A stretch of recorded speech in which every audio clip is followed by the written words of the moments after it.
बिस्मिल्लाहिर्रहमानिर्रहीम। अस्सलाम वालेकुम। मैं डॉक्टर अयाज़ नई वीडियो के साथ आपकी खिदमत में हाज़िर हूँ। रमज़ान मुबारक के मौके पर आज की वीडियो में मैं शुगर के मरीज़ों को कुछ टिप्स बताऊँगा जिन पर अमल करके वो रमज़ान के रोज़े महफूज तरीके से रख सकते हैं। रमज़ान में शुगर के मरीज़ आम तौर पर 3 तरह के मसाइल का शिकार होते हैं।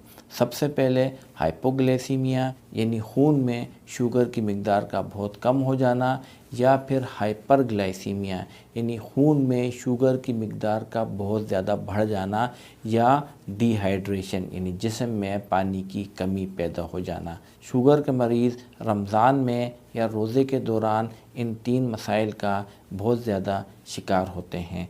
आज की वीडियो में मैं आपको वो टिप्स बताऊंगा जिन पर अमल करके शुगर के मरीज़ हाइपोग्लाइसीमिया, हाइपरग्लाइसीमिया या डिहाइड्रेशन से अपने आप को महफूज रख सकते हैं। कुरान पाक में सूरह बकरा में आयत नंबर 184 और 185 में अल्लाह ताला की तरफ से ये वाज़ेह अहकामात मौजूद हैं। वो अफराद जो कि किसी बीमारी के शिकार हैं और रोज़ा रखने से उनकी बीमारी की शिद्दत बढ़ सकती है, या रमज़ान में रोज़े रखने से वो सेहत के मसाइल का शिकार हो सकते हैं, तो इस सूरत में वो रमज़ान के रोज़े ना रखें।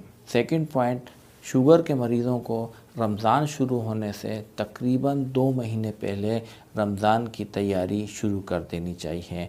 इस सिलसिले में वो अपने डॉक्टर से रुजू करें, क्योंकि बहुत सी अद्वियात ऐसी होती हैं जिन्हें रमज़ान या रोज़े की हालत में तब्दीली की ज़रूरत होती है। इसी वजह से रमज़ान शुरू होने से 2 महीने कबल शुगर के मरीज़ अपने डॉक्टर से रब्ता करें, ताकि दवाओं में अगर किसी किस्म की रद्द-बदल करनी है, एडजस्टमेंट करनी है, या दवाओं की मिकदार को रमज़ान के दौरान कम करना है, तो वो बआसानी किया जा सके। इस सिलसिले में ये बात याद रखनी चाहिए कि शुगर के मरीज़ ख़ुद अपनी तरफ से दवाओं में रद्द-बदल या एडजस्टमेंट ना करें। इस किस्म की कोई भी एडजस्टमेंट सिर्फ़ और सिर्फ डॉक्टर के मशवरे से करनी चाहिए। पॉइंट नंबर 3, शुगर के मरीज़ों को रमज़ान शुरू होने से कुछ अरसा कबल 1 या 2 रोज़े रखकर इस बात का अंदाज़ा कर लेना चाहिए कि रमज़ान के दौरान उनको किस किस्म के मसाइल का सामना करना पड़ सकता है। पॉइंट नंबर 4, शुगर के मरीज़ों के लिए ख़ास हदायत है कि रमज़ान में वो सहरी किसी सूरत में मिस ना करें और सहरी में मुतवाज़िन ग़िज़ा इस्तेमाल करें। जैसा कि मैंने आपको अपनी पिछली वीडियोज़ में डैश ईटिंग प्लान के बारे में बताया है, शुगर के मरीज़ रमज़ान में और रमज़ान के बाद भी डैश ईटिंग प्लान को फ़ॉलो करें। और अगर किसी वजह से शुगर के मरीज़ सहरी ना कर सकें या उनसे सहरी मिस हो जाए, तो ऐसी सूरत में शुगर के मरीज़ों को रोज़ा नहीं रखना चाहिए। पॉइंट नंबर 5, शुगर के मरीज़ों को रमज़ान में आम तौर पर लो ग्लाइसीमिक डाइट इस्तेमाल करनी चाहिए। जैसे कि मैंने आपको अपनी पिछली वीडियोज़ में बताया था कि ग़िज़ाओं को आम तौर पर हम लो ग्लाइसीमिक डाइट्स और हाई ग्लाइसीमिक डाइट में तकसीम करते हैं। वो ग़िज़ाएँ जिनके इस्तेमाल से हमारा शुगर लेवल फ़ौरन बढ़ जाए, ऐसी ग़िज़ाओं को हाई ग्लाइसीमिक डाइट्स कहते हैं। मसलन उबले हुए आलू, उबले हुए चावल, या वो अशिया जिनमें शक्कर यानी चीनी का इस्तेमाल किया गया हो, मसलन शक्कर वाले मशरूबात, सॉफ़्ट ड्रिंक्स, मिठाइयाँ। ऐसी ग़िज़ाओं का ग्लाइसीमिक इंडेक्स ज़्यादा होता है और ये इस्तेमाल करने के फ़ौरन बाद हमारे खून में शुगर की मिकदार को बढ़ा देते हैं। इसी वजह से रमज़ान में और रमज़ान के बाद भी शुगर के मरीज़ों को हाई ग्लाइसेमिक इंडेक्स डाइट इस्तेमाल नहीं करनी चाहिए। ऐसी ग़िज़ाएँ जिनके इस्तेमाल से खून में शुगर की मिकदार एकदम नहीं बढ़ती, जिन्हें हम लो ग्लाइसेमिक डाइट्स कहते हैं, शुगर के मरीज़ों को ऐसी डाइट या ऐसी ग़िज़ा इस्तेमाल करनी चाहिए। डैश ईटिंग प्लान में इन तमाम ग़िज़ाओं के बारे में जिनका ग्लाइसेमिक इंडेक्स कम होता है बता चुका हूँ। शुगर के मरीज़ को अफ्तार और सहर के दरमियान कम से कम 8 गिलास पानी या शुगर फ्री ड्रिंक इस्तेमाल करना चाहिए। इस तरह रोज़े के दौरान शुगर के मरीज़ अपने आप को डिहाइड्रेशन यानी पानी की कमी से महफूज रख सकते हैं।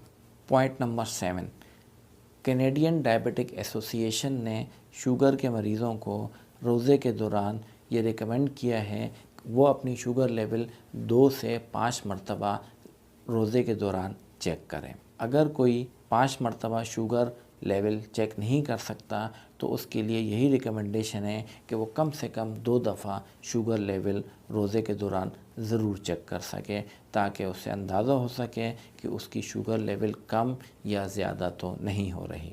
शुगर के मरीज़ को लाज़मी तौर पर उन अलामात का इल्म होना चाहिए जो कि मरीज़ को हाइपोग्लाइसीमिया यानी शुगर कम होने की वजह से पैदा होती हैं, या हाइपरग्लाइसीमिया यानी शुगर ज़्यादा होने की वजह से पैदा होती हैं, या फिर डिहाइड्रेशन यानी जिस्म में पानी की कमी के बायस जो अलामात ज़ाहिर होती हैं। शुगर के मरीज़ को इनका इल्म होना चाहिए ताकि शुगर का मरीज़ इन अलामात को फ़ौरन पहचान सके। वीडियो के अगले हिस्से में मैं आपको इन अलामात के बारे में बताऊँगा। पॉइंट नंबर 9, शुगर के मरीज़ को ये मालूम होना चाहिए कि किस सूरत में उसे रोज़ा तोड़ देना चाहिए या फास्टिंग ख़त्म कर देनी चाहिए।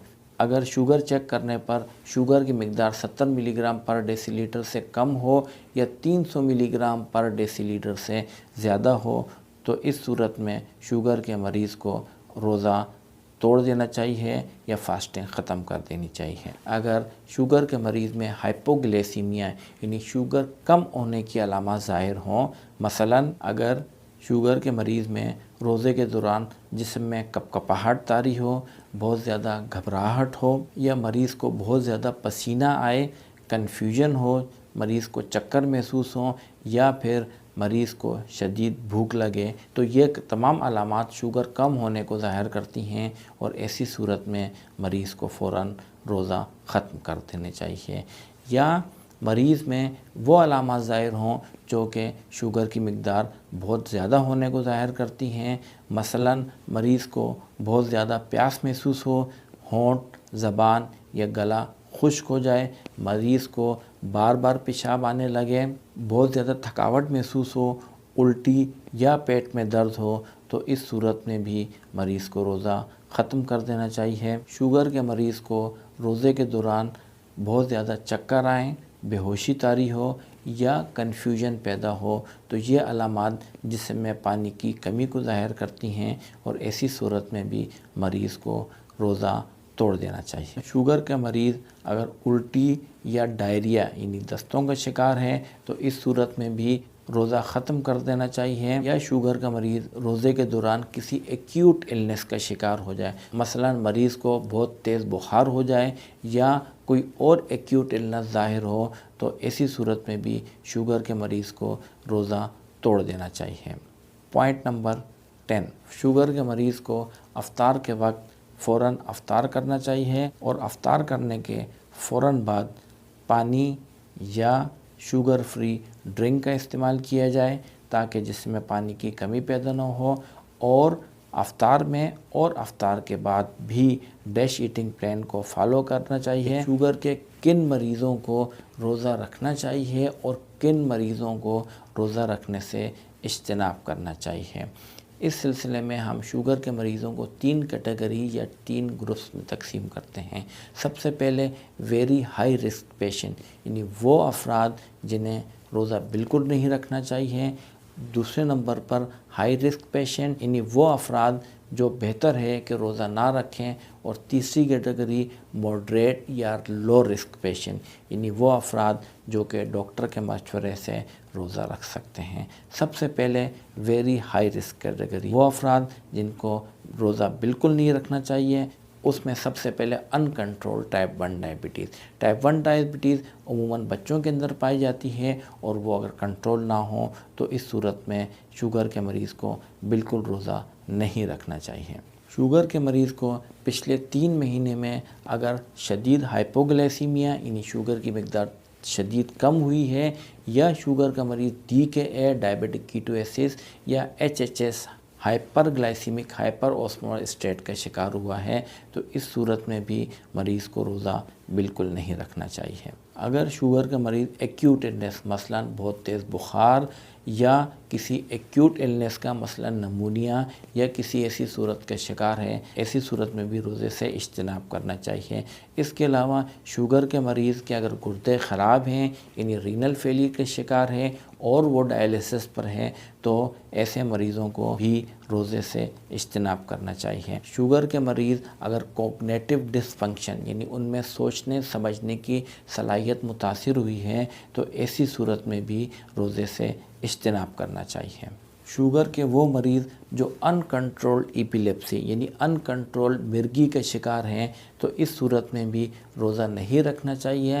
وہ حاملہ خواتین جو کہ شوگر کی مریض ہیں یا ان کو GDM گیسٹیشنل ڈائبٹیز ملائٹس ہے یعنی حمل کی شوگر ہے اور وہ انسولین استعمال کرتی ہیں تو ایسی خواتین کو بھی روزہ نہیں رکھنا چاہیے۔ اب میں آپ کو ہائی رسک پیشنٹ کے بارے میں بتاتا ہوں، یعنی وہ مریض جو بہتر ہے کہ روزہ نہ رکھیں۔ اس میں سب سے پہلے ٹائپ 2 ڈائبٹیز جو کہ مستقل طور پر ان کنٹرولڈ ہے، یا اس کے علاوہ ٹائپ 2 ڈائبٹیز کے مریض جو MDI یعنی ملٹیپل ڈوز انجیکشن استعمال کرتے ہیں، مثلا انسولین دن میں 3 یا 4 مرتبہ استعمال کرتے ہیں۔ اس کے علاوہ وہ شوگر کے مریض جو پری میکس یا مکس انسولین بھی استعمال کرتے ہیں تو ان کے لیے بھی بہتر ہے کہ وہ روزہ نہ رکھیں۔ اسٹیبل میکروویسکولر ڈیزیز یعنی وہ افراد جو کہ دل کے امراض کا شکار ہیں یا ماضی میں فالج کا شکار ہو گئے ہیں لیکن وہ اسٹیبل ہیں تو ان کے لیے بھی یہ مناسب ہے کہ روزہ نہ رکھیں۔ ویل کنٹرول ٹائپ 1 ڈائبٹیز کے مریضوں کے لیے بھی بہتر ہے کہ وہ روزے نہ رکھیں۔ شوگر کے کون سے مریض ڈاکٹر کے مشورے سے روزہ رکھ سکتے ہیں؟ ٹائپ 2 ڈائبٹیز کے وہ مریض جن کی شوگر بہت اچھے طریقے سے کنٹرول ہے، یا ٹائپ 2 ڈائبٹیز کے وہ مریض جو کہ MDI ملٹیپل ڈوز انسولین یا پری میکس یا مکس انسولین کے علاوہ دیگر ادویات استعمال کرتے ہیں تو ایسے مریض بھی ڈاکٹر کے مشورے سے روزہ رکھ سکتے ہیں۔ امید ہے کہ آج کی ویڈیو آپ کو پسند آئی ہوگی۔ آپ کو کسی قسم کا کوئی سوال پوچھنا ہے تو کمنٹ سیکشن میں پوچھ سکتے ہیں۔ آپ کا بہت بہت شکریہ۔ اپنا خیال رکھیے گا۔ اللہ حافظ۔